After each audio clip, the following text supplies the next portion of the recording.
Amen. Our scripture lesson today comes from the Apostle Paul's letter to the church in Philippi. Let's share in God's good word together. I thank my God every time I remember you, constantly praying with joy in every one of my prayers for all of you, because of your sharing in the gospel from the first day until now. I want you to know, beloved, that what has happened to me has actually helped to spread the gospel, so that it has become known throughout the whole imperial guard and to everyone else that my imprisonment is for Christ. And most of the brothers and sisters, having been made confident in the Lord by my imprisonment, dare to speak the word with greater boldness and without fear. For to me, living is Christ and dying is gain. This is the word of the Lord. Thanks be to God. Amen. You may be seated. To live is Christ. Each and every breath you have is a gift from Jesus the Christ, the Messiah. And yet, to gain, to die, is even better, because then you get to see him face to face. You are no longer weighted down with these bodies and the struggles and the pains and the worries of this world. So to live is good, and in our faith, to die is better. And the thing is that a lot of people say they want to go to heaven, they just don't want to go today, right? Because we enjoy our life. It is a good life, but we live in the power of Christ. My name is Mark Foster. I'm the founding and senior pastor here, and welcome to each and every one of you. We are in the middle of a series on joy, and joy comes to all of us at different times, in different ways, in different seasons, but we want to share with you how to find it, and how to keep it, how to hold on to it, and how to share it with others. As a way of introduction to today's sermon, Paul, as he writes the words that we just read, is under military guard as he writes to the church in Philippi. You might say that, he's been arrested, he's in jail, he's at least under military guard. It's not exactly the same kind of jail that you and I would think of, because in those jails, for example, they didn't feed you. So if your friends didn't come and give you food, you didn't eat, which is why Jesus says you go in and visit the imprisoned, because otherwise they would die. Does this make sense? It's a very different sort of thing. But this is what Paul is saying, and he's not upset about it. He's glorying in it. He says, look what this has made possible. You see, Paul has a choice between despair over his impending death. I mean, he knows what's happening next. Or the acceptance and usefulness of his situation. He says, listen, friends, you don't need to be upset. I get to witness to the imperial guard, and there's nothing they can do about it. They're stuck with me. Am I in prison or are they in prison? How is it? It's based on his perspective. And that's the first pillar of joy, is perspective. Two people can go through the exact same thing, and one can rail against it, and one can live in joy in the exact same circumstances. It's about your perspective. Theologian Jürgen Moltmann says it like this: we are created for joy. Will you say that with me? We are created for joy. We are born for joy. And those of you who have had a baby, this is incredible. There's a lot of pain there, but there's a lot of joy there. We even worship a God of joy. Our God is a God of joy.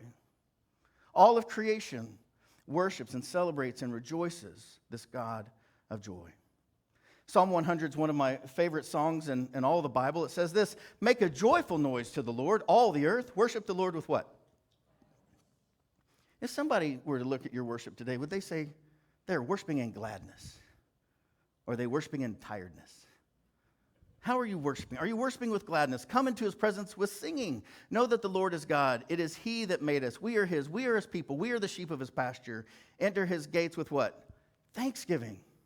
And his courts with praise. This changes our lives. The song goes on. Give thanks to him. Bless his name. For the Lord is good. And our awareness of this goodness allows us to live in joy. His steadfast love endures forever, and his faithfulness to all generations, not just to you, not to just your neighbors, not to just the whole world, but to every generation that will ever live. This is who God is. Now, when it comes to joy, we can sort of misinterpret it. We can think of it as happiness, although it's much bigger than that. And some of you, if you've taught kindergarten or you've worked with pre-K, you know that there are certain children that just seem to be effusive. They seem to be joyful, and others seem to be somber. There are those that are outgoing and those that are shy. But here's the good news, friends. Joy is more than a mood. It's more than a mood. And it's beyond temperament. So think about this. There are all sorts of different temperaments, right? But you could be timid or you could be bold. You could be upbeat, or you can even be somber and still be a person of joy. Because joy isn't fake. Joy isn't elusive and only for some. Joy is available to all of God's children because that's what you're created for. You're created for joy. One of my favorite books in the Bible is 1 Peter. I think of, Peter and the founding of the church. And he's just always just so direct, and sometimes off page and sometimes on page, but Peter just tells it like it is. And he says, "In this you rejoice, even if now for a little while you've had to suffer for various trials," and certainly the early church was at that time. "Although you have not seen him," Jesus, "you love him. And even though you do not see him now," Jesus, "you believe in him and rejoice with an indescribable and glorious joy, for you are receiving the outcome of your faith, the salvation of your souls." Yep, this is good news. God's love and joy are for everyone, and they're available for everyone. It's available to you today, no matter what you're going through. God will meet you right there and bring you comfort and joy. In Paul's letter to the church in Galatia, he says, this is what God looks like when God lives in you. Looks like love. Looks like joy. Those are the top two things that we are to be people of. This is how people should describe us. People of love and joy and peace and patience and kindness and generosity. Faithfulness, gentleness, and self-control. Some Bibles translate generosity as goodness. Goodness, generosity. So Archbishop Desmond Tutu, in this book, The Book of Joy, he says it like this: joy is much bigger than happiness. While happiness is often seen as being dependent on external circumstances, joy is not. So joy is one of those things that if you try to get it, you'll miss it. You have to live for something beyond yourself. Really, joy is a byproduct, right? You can't just go purchase it. Joy comes at you sideways. It's really like this with all of the spiritual disciplines. When you fast or you pray or you study, those things in themselves don't necessarily give you what you need. But you'll be amazed at the insight you get after you've been fasting for a while about what drives your body and how that affects your mind and how that affects your spirit. You'll be amazed at as you study the Old Testament, how so much of the New Testament comes alive. But that joy, that understanding comes as a byproduct, not as the direct thing of which you're doing. And for those reasons, a lot of people never try. They never do their study. They never have quiet. They never have peace in their life, because when they sit down for 5 minutes and nothing happens, they're like, well, it didn't work. But that's not how it works. A set time to be before the Lord allows goodness to flow into your life in unexpected ways. Again, Bishop Tutu says it like this: if you set out and say, I want to be happy, clenching your teeth with determination, this is the quickest way of missing the bus. It just doesn't work that way. Joy comes when we move beyond our own self-interest from I and me to what? Us and we. That's who we are, community of faith. So this joy, again, is a matter of perspective, of how you look at the world. So that's week one. Week two, Pastor Brandon talked to us about humility. Jesus taught us that we are not the center of the universe, God is. And if you keep yourself at the center of the universe, or even your family, you are going to be worn out. Because we don't have other control. We don't often even have self-control. And so we have to keep our eyes on God. And then our lives have the right perspective. How big is God? Pretty big, right? I mean, if you go to the Grand Canyon, that's big. God's bigger. Whatever you see, God is bigger. I don't know if you all follow the telescopes that have been taking photos. You see the black hole. I mean, it's amazing. And they see other galaxies and other stars. And, I mean, God is just so much bigger. And we keep seeing this. It's really beautiful. Again, Bishop Tutu would say it like this: when we realize that we are all children of God, when we look at that little blue marble from space and of equal intrinsic value, then we don't have to feel better or worse than others. No one is a divine accident. Not one person. You are here on purpose. You are here for a reason. You are important to God. You are important to the people around you. So Jesus' teaching on humility was new. It wasn't old. It wasn't something that people already knew. This was brand new to them. Humility then, and sometimes even now, was thought of as a weakness. It was, if you really wanted to get something done, you needed to be bombastic. You needed to be forward. You needed to be outgoing. You didn't want to be humble. And Jesus turned that on its head. This teaching was new and wise and true. In the Gospel of Luke, it says it like this: when he noticed, Jesus, how the guests chose the place of honor, he told them a parable. Now, friends, this might be the best thing you could ever tell a graduate, this graduation weekend for so many people. This is just good sense. And if you haven't learned this yet, learn it today. It will change your life for good. When you're invited by someone to a wedding banquet, or to any kind of banquet really, do not sit down at the place of honor, in case someone more distinguished than you has been invited by your host. And the host who invited both of you may come and say to you, give this person your seat, your place. Can you imagine if you went up at a wedding banquet and you sat next to the bride and groom, and then they're like, dude, you're not a part of the wedding party. You got to go sit down there. That's embarrassing. You would never want to do that, but that's what a lack of humility gets you. Jesus says, no, don't do that. You don't want to be disgraced. Jesus is trying to help us here, friends. He said you would start to take the lowest place, but when you're invited, you go and sit down at the lowest place so that when your host comes, he may say to you, friend, what are you doing sitting all the way back there? I see you back there. Move up. Come on up here. You're a part of us. And he may say to you, friend, move up higher, then you will be honored in the presence of all who sit at the table with you. For all who exalt themselves will be what? Humbled. Just how it works. And those who humble themselves will be exalted. It's not true because Jesus said it. It's true. That's why Jesus said it. He's trying to help us. He's always trying to be for you and help you understand how the world really works. He is the smartest man who ever lived on the planet. And we need to understand this, that God himself came and lived among us, and he's trying to help you. Everything Jesus says is for your good. But often our problem is that we would rather be special than happy. That's a pandemic around here, by the way. So how many of you all asked a recent graduate if they're happy or if they had a job or what awards they got? Our culture really struggles with this, and our children are paying the price. Depression, anxiety, worry, mental health issues, because we think somehow everybody's supposed to be unique and special and maybe even better than, rather than simply receiving the joy and happiness that God has for all his children. Joy is elusive if you have to be better than. I mean, think this through. If you really have to be better than to be happy, how long does that last? If you're better than someone athletically, guess what? By the time you're 54, you won't be. Right? If you have to be stronger than someone intellectually or in your career, there's a day that you won't be. So if you truly have to be better than in your mind in order to be happy or to think you have joy, it will not be yours. It'll be fleeting, and it'll be anxious because of when will that day come? Because you can't be better than every day of your life. Let me come to week 3, humor. I thought Megan did an amazing job last week on humor, and humor allows us to see the ridiculous in us all, to see our common humanity, to laugh at ourselves. I don't know who said this, but I love this. Laughter is the most direct line between two people.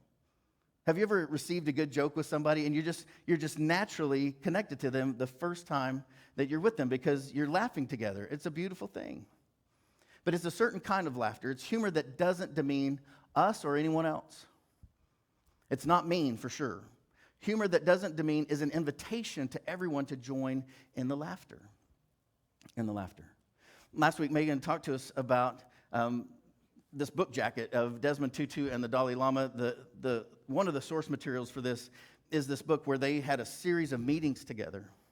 And what was so amazing, the writer Douglas Abrams says, is when they got together and they were dealing with really hard issues, and the harder the issue, the bigger the laughter. He said, so often their first response to any subject, no matter how seemingly painful, was to laugh. And if you look at really any spiritual leader, if you listen to the people who are close to God, and you ask them a hard question, their first response often is just to laugh. They're like, whew, that's a good question. That's a big one. That's bigger than me. Let's see how we can maybe get at this. I was listening to a podcast of Father Richard Rohr. He's a Franciscan friar, and almost every time he was asked a question, he would just laugh. And he would kind of settle and laugh and be a person of joy, and then he would begin to answer. So the Archbishop believes in self-deprecating humor.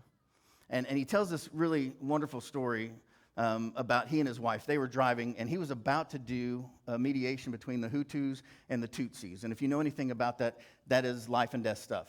Just really, really hard, terrible stuff that he was trying to get on top of.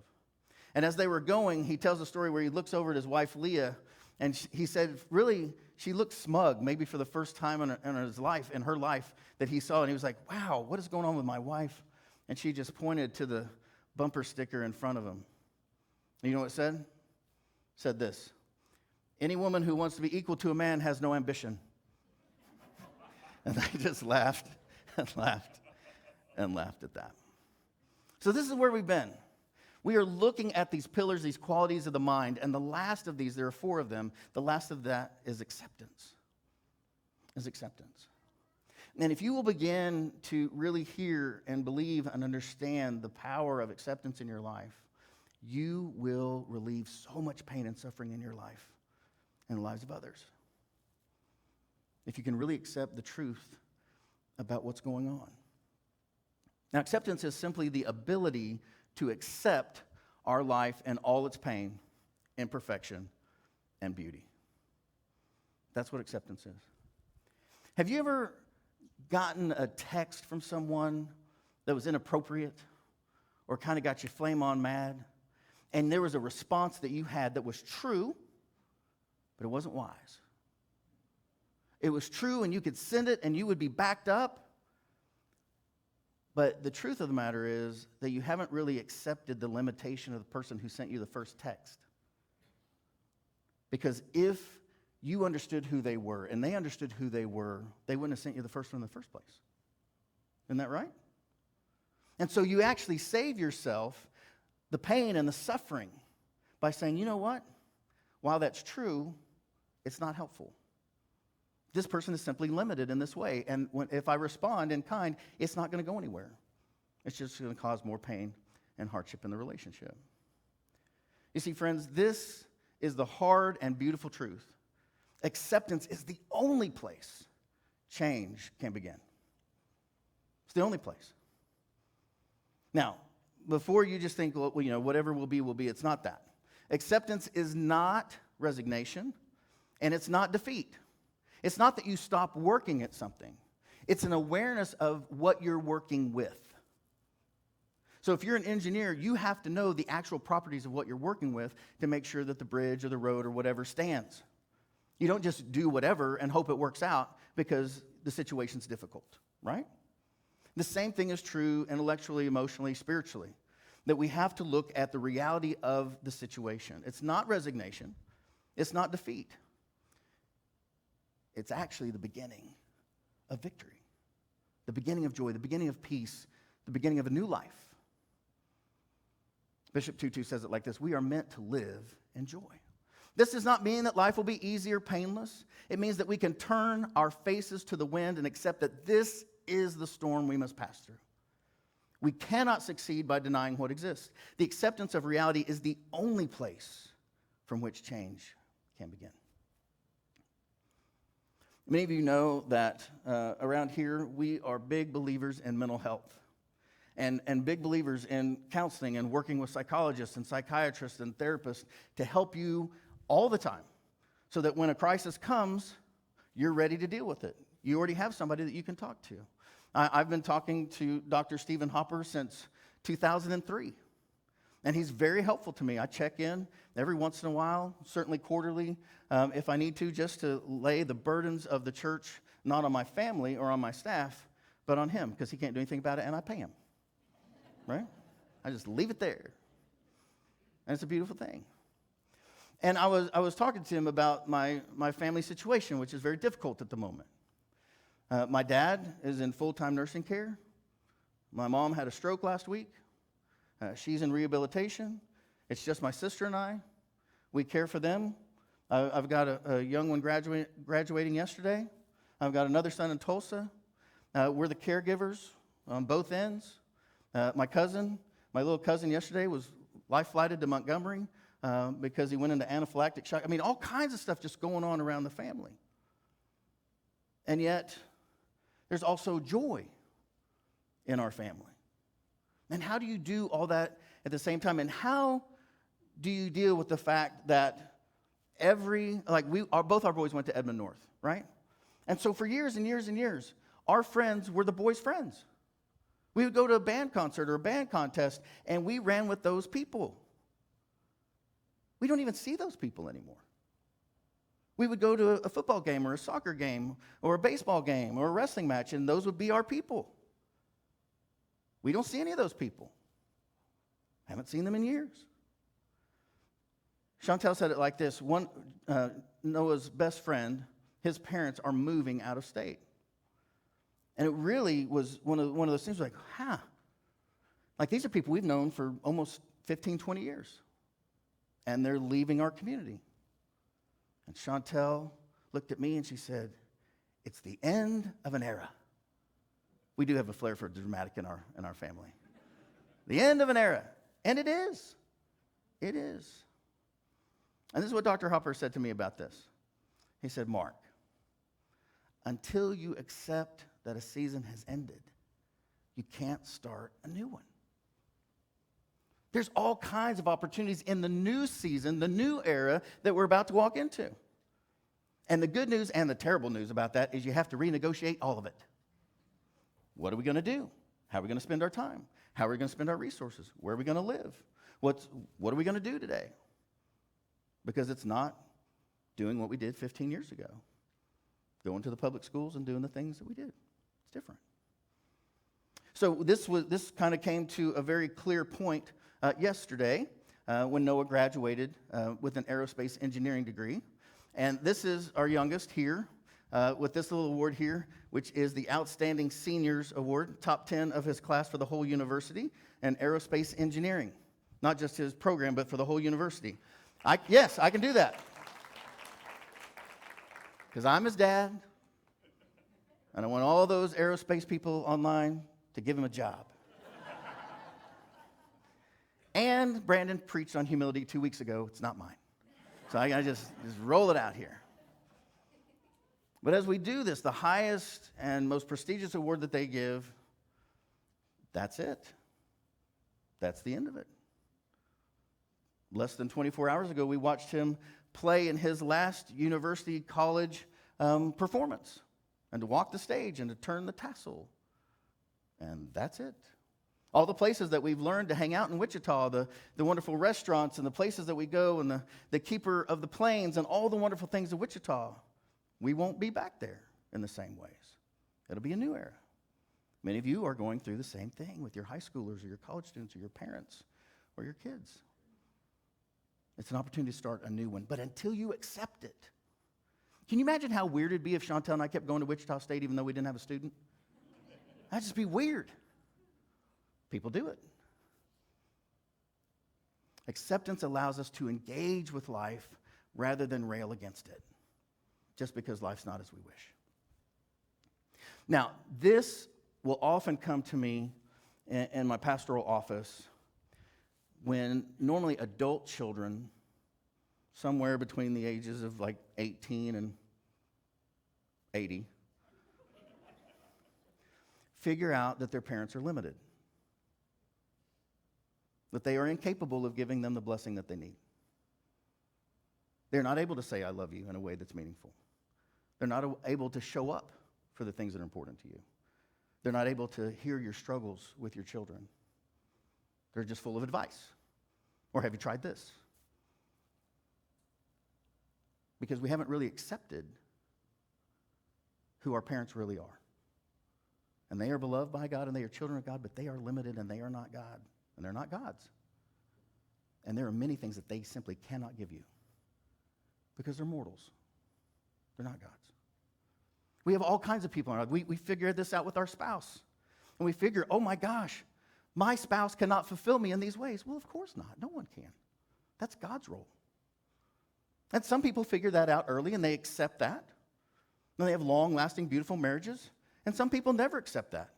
And they're serial marriage people, one after another, after another, after another, because they keep looking for their spouse to fulfill something that simply they cannot fulfill. But you can't get out of that cycle until you accept the fact of the limitations of the people that you love and that love you, and that you yourself are limited. Arthur Brooks puts it very poignantly. He says, you can choose to try remodeling the world, or you can start by changing your reaction to it. By the way, that's a big remodel. And if you've ever done one, they're harder than building. So we have these moments of grief and despair and joy all wrapped up together.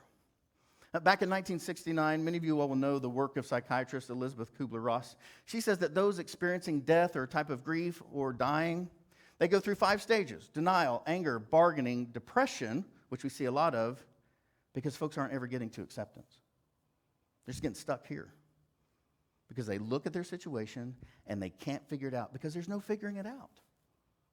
You can't win life. You can't beat life. Life is life, and you can either accept it or you can be on antidepressants. And I'm not against antidepressants. Lots of folks need them, right? That's a good, healthy thing. I'm not beating that. But here's the thing. We cannot get here. We're going to get stuck here unless we have something greater than ourselves. Unless we know a God that loves us, a God that cares for us, a community that surrounds us and helps us in our times of need. And so Elizabeth Kubler-Ross, she would put it like this. There's that shock and denial on that end, and then, of course, there's the anger and the bargaining, and then up here's acceptance, and down here's depression, and you're back into crisis. And in case you're not sure which one of those graphs you're supposed to follow, they give you a little smiley face and a sad face, right? The top one's better. Like, that's the one we're going for, okay? And we know this to be true. It's not reserved for certain kinds of people at certain kinds of time. In our country, U.S. deaths from drug overdoses rose 15% in 2021 to record-breaking levels, nearly 108,000 people last year. Now, the only thing worse than that is that the year before it was 30%. Now, of course, we can blame COVID, and there's pieces of that for sure. But the CDC reported just this week on Wednesday this increase of nearly 15%. That's followed the 30%. And the number of drug overdose deaths has increased every year except 2018 since the 1970s. Every year gets worse. Every year. We have some really important work to do about accepting our world, accepting the goodness of God, and then able to live in joy. And to just say it's going to be okay. Because to live is Christ, and to die is gain. So, we're at the end of these 4 qualities of the mind: perspective, humility, humor, and acceptance. Next week, we're going to move into those of the heart. We're going to talk about forgiveness, which is a huge one, and we'll talk about that.